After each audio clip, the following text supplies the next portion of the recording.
কি হলো হঠাৎ রাগ দেখিয়ে দুমদুম করে চলে এলে নিচ থেকে? রাগ দেখানোর আবার কি আছে? রাগ দেখানোর তো কিচ্ছু নেই। আর আমার কোনো রাগ ঠাক হয়নি। হ্যাঁ, আমার যা সত্যি লেগেছে সেটা আমি নিচে বলে চলে এসেছি, ব্যাস। সত্যি? কোনটা সত্যি? এই শোনো, আমার না এখন তোমাকে নিয়ে এইসব নিয়ে কথা বলতে ভালো লাগছে না। আমার যেটা সত্যি আমি সেটা অলরেডি বলে দিয়েছি। ছাদে তো তোমায় ইডিয়েট বলি না, না কারণ আছে। হ্যাঁ, আমি তো ইডিয়েটই।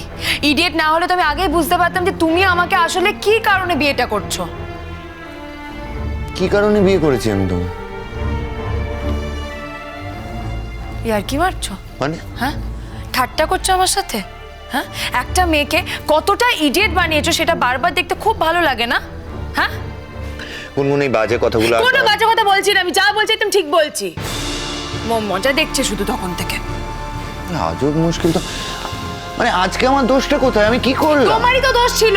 তুমি তো জানতে যে আমাকে যদি তুমি ওখানে নিয়ে যাও তাহলে তিন্নি দিদি আমাকে ইনসাল্ট করবে, আর সেটা জেনে শুনে তুমি আমাকে এরকম একটা সিচুয়েশন নিয়ে গেছো যেখানে তিন্নি দিদি আমাকে ইনসাল্ট করেছে। তোমারই দোষ ছিল। এটা বললে? হ্যাঁ, বললাম। হ্যাঁ, তুমি তো সবসময় ঠিক বলো। তুমি তো ভুল হতেই পারো না। মানে তুমি তো নিজের নিয়ম নিজেই বানিয়েছো, সেটা তোমার পৃথিবীতে চলে, কিন্তু সব জায়গায় এটা বোধহয় চলে না। আজকে তুমি যে কথাগুলো বলছো আমার নামে, ঠিক বলছো না বোন। একদম ঠিক বলছি, আমি যা বলছি একদম ঠিক বলছি। বরাবর বরাবর তুমি আমার আর তিন্নি দিদির মধ্যে লড়াই করিয়ে দাও। তিন্নি দিদি আমাকে যখনই সামনে দেখে তখনই আমাকে ইনসাল্ট করে, আর তুমি সেটা চুপচাপ দেখতে থাকো। বেশিরভাগ সময় না তিন্নি দিদি যখন আমাকে অপমান করে তুমি তখন চুপ থাকো। বলো, তুমি চুপ থাকো না? আমি কিছু ভুল বলছি? কি হলো, চুপ করে আছো কেন?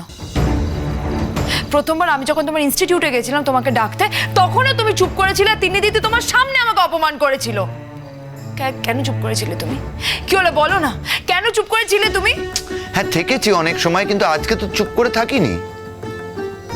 ও যখন তোমায় কথাগুলো শোনাচ্ছিল, তুমি যখন পাল্টা বললে, আমি তো তোমার পক্ষেই কথা বললাম, আমি তো প্রোটেস্ট করলাম। সেই অংশটা বোধহয় তোমার মনে নেই।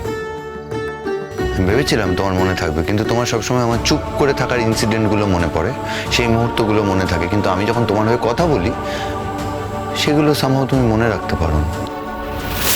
তুমি কিছুতেই বোঝার চেষ্টা করো না যে তুমি আর তোমার তিন্নি দিদি আসলে তোমরা দুই বোন। তোমাদের দুজনের ব্যাপারে আমি কোনোদিন কথা বলতে চাইনি, কোনোদিন কথা বলতে চাই না।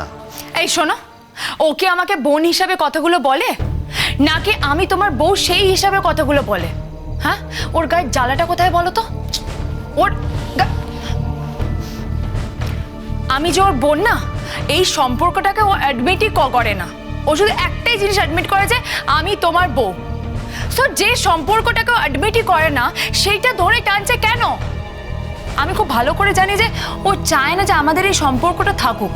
ও চায় যে আমি তোমাকে ছেড়ে দিয়ে চলে যাই। ও সেটাই চায়। আসলে প্রবলেমটা কোথায় বলো তো? ওর খুব শখ ছিল যে তোমার সাথেও বিদেশে যাবে। সেই শখটা তো পূর্ণ হলো না, তাই ওর এত রাগ।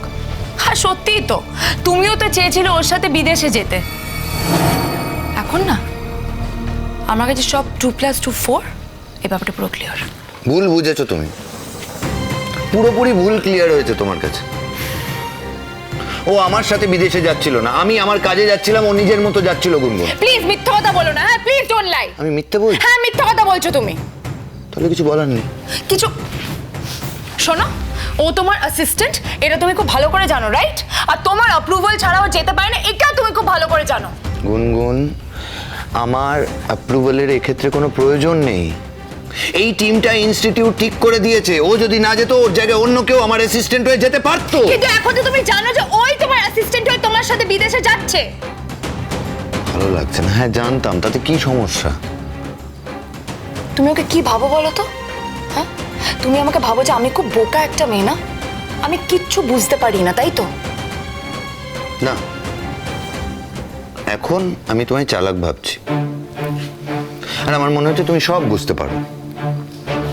আর ইদানিংকালে আমি লক্ষ্য করছি যে তুমি আমার চরিত্র নিয়ে অনেক রকম কথা বলো, অনেক রকম ইঙ্গিত করো। কি বুঝেছো এবার আমায় একটু বোঝাও। আমি তোমার তিন্নি দিদিকে সাথে করে নিয়ে যাচ্ছিলাম, তার মানেটা কি? প্লিজ বোঝাও। প্লিজ, এসব কথা আমি মুখ ফুটে বলতে চাই না।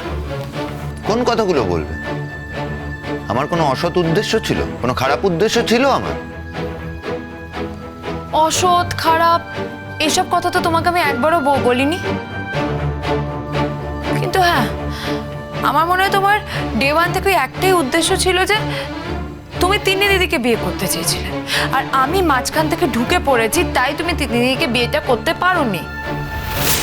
সেই জন্যই হয়তো তুমি আমাকে, মানে তুমি আমার সাথে সবসময় খারাপ ব্যবহার করেছো, হয়তো তাই তুমি কোনোদিন আমার সাথে চেয়েও ভালো ব্যবহারটা করতে পারোনি। আচ্ছা, ওকে, বুঝলাম। আমি তোমার সাথে খারাপ ব্যবহার করেছি। আমার না হয় জীবনে কেউ একটা ছিল, মানে তোমার কথা মতো তোমার তিন্নি দিদি ছিল, কিন্তু তোমার জীবনে তো কেউ ছিল না গুনগুন।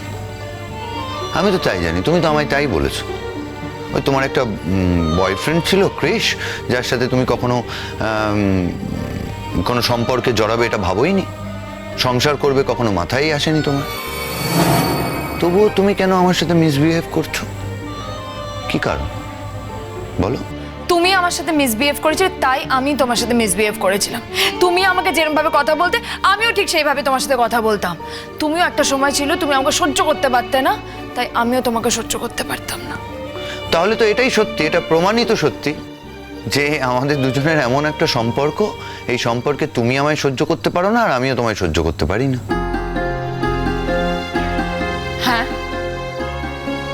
100 বার তাই। তাহলে এসে থেকে গেলে কেন? ভুল করেছি। কি বললাম? ভুল করেছি।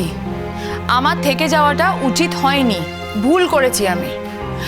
আসলে কি জানো তো, হ্যাংলামও করেছি আমি। তোমার বাড়ির লোকজনকে এত ভালোবেসে ফেলেছি না, যে ওরা আমাকে কিছু বললে আমি ওদেরকে না বলতে পারি না। মানে আমার জন্য আসুন? না, তো তোমার জন্য কেন আসবো? তোমার জন্য কখনো আসেনি। তার মানে তো আবার চলেও যেতে পারো।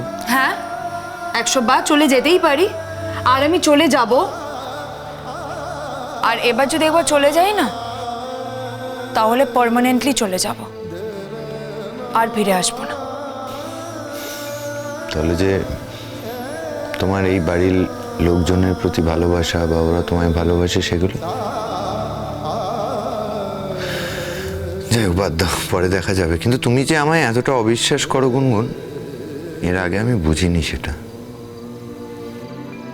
বিশ্বাস করার মতো কোনো কাজ করেছো কি তুমি? যাই হোক, বাদ দাও, পরে দেখা যাবে। কিন্তু তুমি যে আমায় এতটা অবিশ্বাস করো গুনগুন, এর আগে আমি বুঝিনি সেটা। বিশ্বাস করার মতো কোনো কাজ করেছো কি তুমি? কিচ্ছু করিনি। মানে বিশ্বাস অর্জন করার মতো কোনো কাজই আমি করতে পারিনি। তাহলে তো এই একটা বছর পুরো নষ্ট গুনগুন। 1 বছর? কিসের 1 বছর? 1 বছর তো নষ্টই ছিল। এই 1 বছরকে তো তুমি কোনো দামই দাওনি। এই 1 বছরের মধ্যে তুমি আমার সাথে ভালো ব্যবহারটা করেছো? কোনোদিন তোমার সাথে ভালো ব্যবহার করিনি। এই একটা বছরে তোমার একটাও এমন দিন, মুহূর্ত মনে পড়ছে না যেদিন আমি তোমার সাথে ভালো ব্যবহার করেছি, তোমায় সম্মান করার চেষ্টা করেছি। হ্যাঁ, করেছো হয়তো, কিন্তু সেটা করেছো বাড়ির লোকের চাপে পড়ে। সেটা তো তোমার নিজের ছিল না। বা হয়তো তিন্নি দিদির সাথে তোমার ঝগড়া হয়েছিল, তাই তুমি আমাকে ভালো ভালো কথা বলেছো। আবার তিন্নি দিদির সঙ্গে যখন ঝগড়া মিটে গেছে, তুমি আবার বদলে গেছো। এইটা তোমার রিয়েলাইজেশন। আর আমি জানি আমি ভুল না।